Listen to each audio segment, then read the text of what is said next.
वैद्यनाथाय नमः। ॐ मल्लिकार्जुनाय नमः। ॐ महाकालेश्वराय नमः। ॐ ओंकारेश्वराय नमः। ॐ वैद्यनाथाय नमः। ॐ भीमशंकराय नमः। ॐ रामेश्वराय नमः। ॐ नागेश्वराय नमः।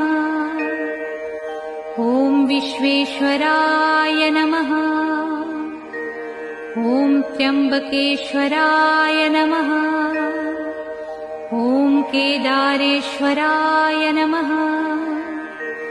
ॐ भुस्मेश्वराय नमः।